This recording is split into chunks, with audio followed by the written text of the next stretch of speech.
Witajcie, nazywam się Pat Boone. Od ponad 2000-leci historia Jezusa Chrystusa inspiruje wybitnych artystów i muzyków do tworzenia arcydzieł. Studenci i przywódcy dyskutowali nad jej autentycznością i wpływie na politykę. Niestety wywołała ona też krwawe wojny, trwające do dzisiaj. Kim był Jezus z Nazaretu i czy istniał naprawdę? Czy prawdą jest niepokalane poczęcie i narodziny w betlejemskiej stajence? Czy z syna prostego cieśli wyrósł Mesjasz? Czy ludzie, których chciał zbawić, ukarali go za herezję? Czy rzeczywiście zginął na krzyżu i przede wszystkim, czy zmartwychwstał i ukazał się wiernym przed niebowstąpieniem? Tak mówi Biblia. Ale czy Biblia rzeczywiście jest Słowem Bożym i czy można wierzyć w jej autentyczność? Dowiedzmy się. Biblia, jaką znamy dzisiaj od wieków, jest symbolem prawdy. Był chronić ją przed złym losem, kobiety i mężczyźni toczyli zaciekłe bitwy. Wiele osób twierdzi, że to ona uchroniła ich przed złem. W historii drukarstwa żadne inne wydawnictwo nie wzbudziło tyle kontrowersji, a to właśnie Biblia była pierwszą książką wydrukowaną przez Jana Gutenberga. Jest do dziś najlepiej sprzedającą się pozycją świata. Tylko przez ostatnie 200 lat sprzedano 5 miliardów egzemplarzy. Mimo astronomicznych nakładów i milionów wiernych wyznawców, spór nad autentycznością Biblii trwa do dziś. Jak oddzielić fakty od fikcji? Dziedzictwo od legend, historię od blagi. Poprosiliśmy grupę ekspertów naukowych, którzy poświęcili całe życie dowodzeniu, że biblijne Ewangelie zawierają prawdę historyczną. Poznajmy nasz zespół znanych archeologów, historyków, lekarzy i uczonych. Michael Wilkins, profesor i pisarz.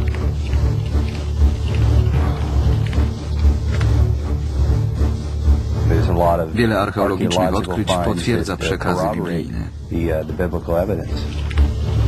Jay Moreland, profesor, filozof i pisarz. Ogromna większość archeologicznych, naukowych i historycznych badań potwierdziła wersję Biblii. Wielebny David Mannock, pastor i psycholog. Nauka i wiara nie stoją w opozycji. Alex Metheny, badacz naukowy, lekarz medycyny, pisarz. Nie istnieją naukowe czy historyczne dowody przeczące Biblii. John Wilson, archeolog, historyk, pisarz. W Biblii czuje się prawdziwy piach i kamienie. To opis realnych zdarzeń. Paul Meyer.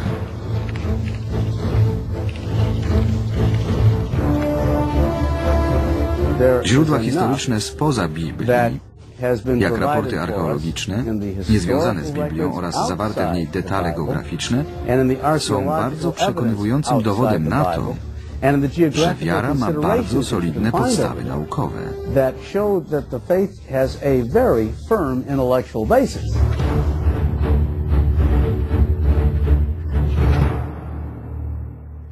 Czy jednak możemy być pewni, że autorzy Biblii mówili prawdę?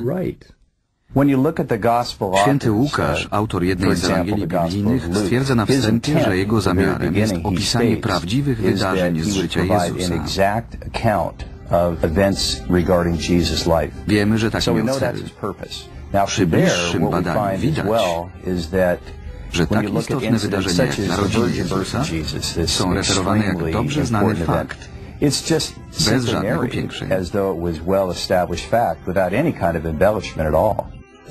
Dzieje Jezusa Chrystusa rozpoczynają cudowne, choć skromne narodziny w betlejemskiej stajence.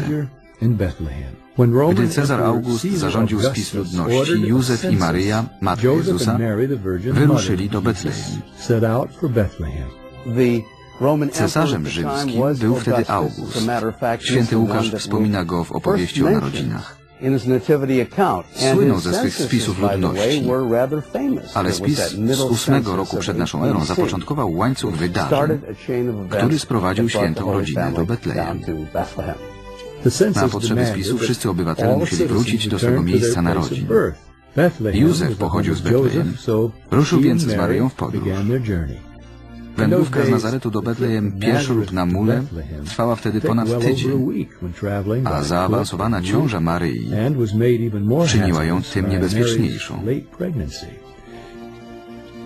Gdy zbliżali się do miasta, nadszedł czas rozwiązania.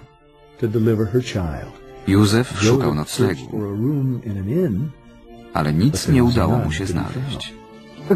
Jeden z pierwszych ojców Kościoła znający Betlejem i całe wydarzenie twierdził, że Jezus przyszedł na świat w jaskini wykorzystywanej jako stajnia. Może była to jedna z tych grot. Czy brak wolnych pokoi to przypadek, pech, czy może zamysł? Co ciekawe, miejsce narodzin Jezusa zostało przepowiedziane w księdze Micheasza.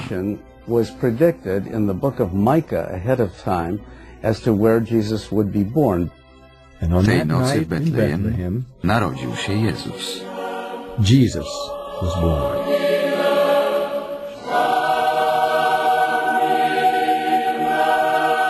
To nie było zwykłe ludzkie dziecko. Jego matką była kobieta, ale ojcem sam Bóg. Ewangelia świętego Łukasza głosi, że gdy pastuszkowie przynieśli dobrą nowinę o narodzinach Mesjasza w Betlejem, niebiosa otwarły się i rozległ się chór anielski, który głosił chwałę Pana Najwyższego i pokój ludziom dobrej woli.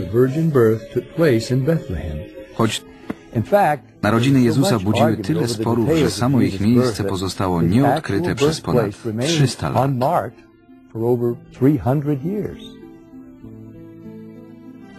W 330 roku Helena, matka cesarza Konstantyna, rozkazała w domniemywanym miejscu narodzin Jezusa wybudować pierwszy kościół.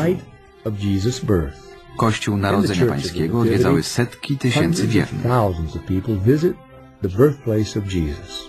Narodziny te zapoczątkowały serię wydarzeń, które na zawsze zmieniły oblicze świata. W IV wieku pogański Rzym walił się, a chrześcijaństwo szerzyło się jak pożar. Cesarz Konstantyn, sam od niedawna chrześcijanin, musiał przywrócić porządek w państwie.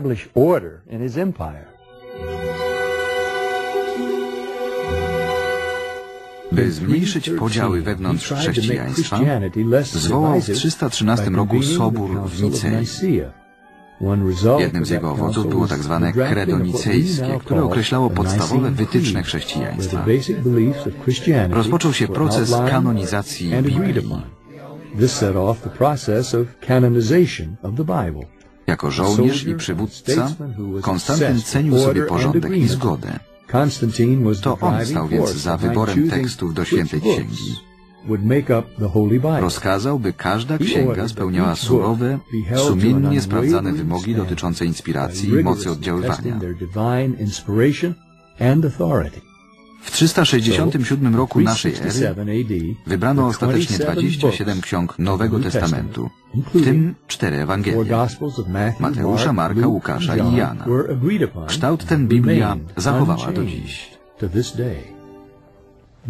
Ewangelie relacjonują z detalami życie i nauki Chrystusa. Czy jednak są godne zaufania jako Jego biografia? 4 Ewangelie to godne najwyższego zaufania biografie Jezusa. Ewangelie, zwłaszcza w porównaniu z innymi formami ówczesnej literatury, są dość dokładne. Uważam, że to wiarygodne relacje naocznych świadków. Potwierdzają się wzajemnie i potwierdzają je inne dokumenty Kościoła. Ewangelie Marka, Łukasza, Jana i Mateusza są wiarygodne. Spisali je bowiem naoczni świadkowie.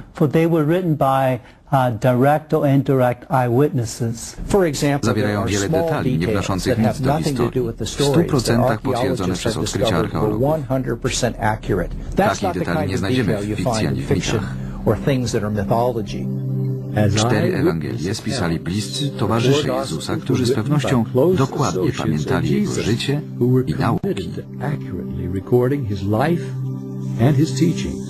Znali nazwiska osób, nazwy miejscowości. Wiedzieli, że wchodząc na to czy tamto wzgórze dojdzie się tu i tu. Orientowali się ze szczegółami w terenie. Poza tym Ewangelie powstały, gdy wokół pełno było zarówno życzliwych, jak i wrogich świadków, którzy znali opisywane fakty. Nie spisano ich w następnym pokoleniu, ale bezpośrednio po tych zdarzeniach.